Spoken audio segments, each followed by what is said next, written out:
Hey, my name's James Nicholson and welcome to my YouTube channel. Bad news today. The UK has officially gone into a recession. What's this going to mean for house prices? What's this going to mean for interest rates? And what's it going to mean for inflation? This is a conundrum we've got to come to the bottom of and really find out, what does this mean for us as investors or homeowners? And we're going to talk about that in today's video. Now, if you haven't done already, do subscribe to the channel over there and hit the bell notification. We are a smidge away. I didn't hit it on my birthday, but we're very close to 20,000 subscribers. Eventually, we'll get past this, guys. I know some of you are frustrated we're not getting there sooner, so smash subscribe and hit the bell notification. We only need just over 100 subscribers now, which is crazy. And while you're here, smash the like button or tickle the like button. Do something to the like button. That really helps get the YouTube algorithm in gear and pushes this video out to more people, which is really important. So, the UK is now in recession, officially. Now, it's crazy to me, and I'm sure to a lot of you, how this has taken so long for us to actually get into a recession. There's been so much difficulty that we've had to go through with inflation, with pandemics, with raising interest rates. All these things have been really tough on the UK and tough on people like you and me. And finally, the spending has slowed down. So what is going on at the moment? Well, the third quarter of 23. So let's look at 2023 as a whole actually had an increase. So GDP 2023 was 0.1% up, which isn't bad.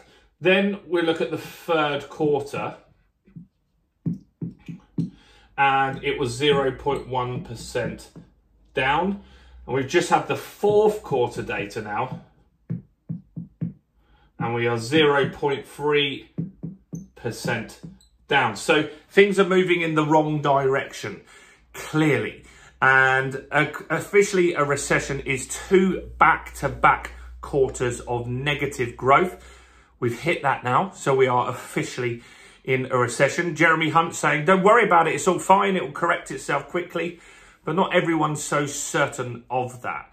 So how does this impact us? Well, what it's going to do is it's going to, well, as soon as you say you're in a recession, things can get worse because people then panic and they think, well, I need to stop spending, I need to save money, and spending can get lower and lower and lower. It can be really hard for businesses when people are deciding on whether they want to purchase something from that business.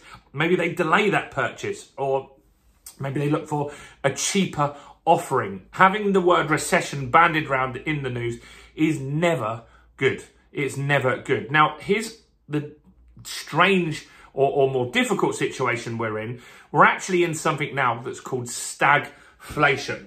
And so that's going to start being a term that you hear more now. You heard inflation a lot recently. It's now going to be called stagflation. And that's where inflation is high and you're in a recession. It's a lot rarer than having just a recession. And so we've still got this high inflation. It is moving down. They're expecting it to drop below the 2% by April.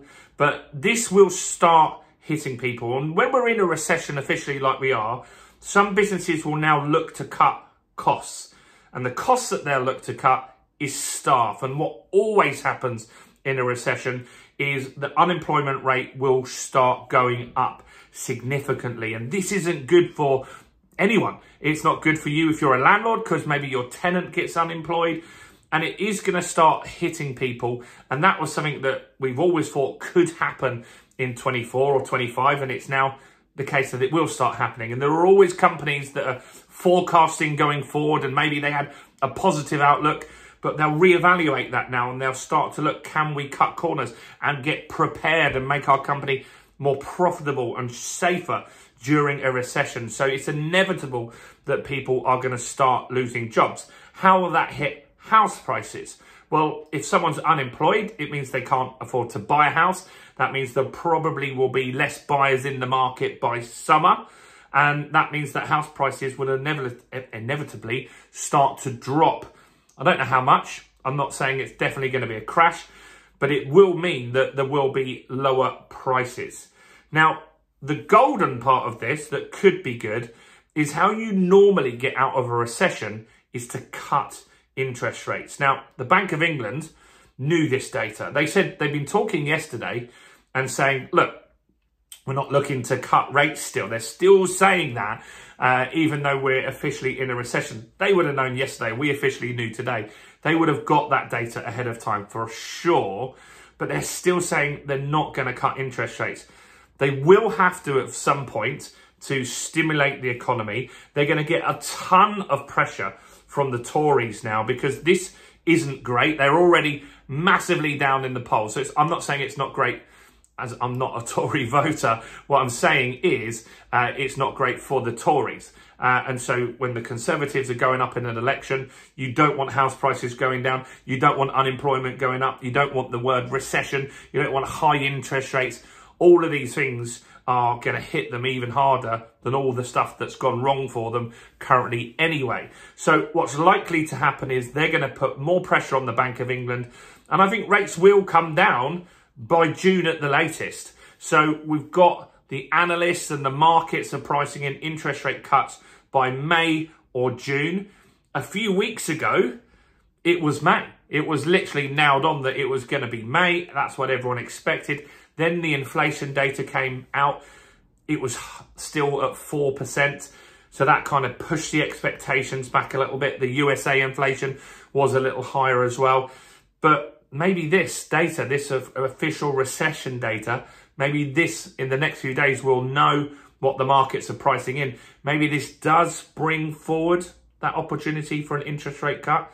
That could be a positive thing. And that will keep people that are owning properties now just a bit more solvent and make things a little bit easier for them, especially landlords who pay interest only.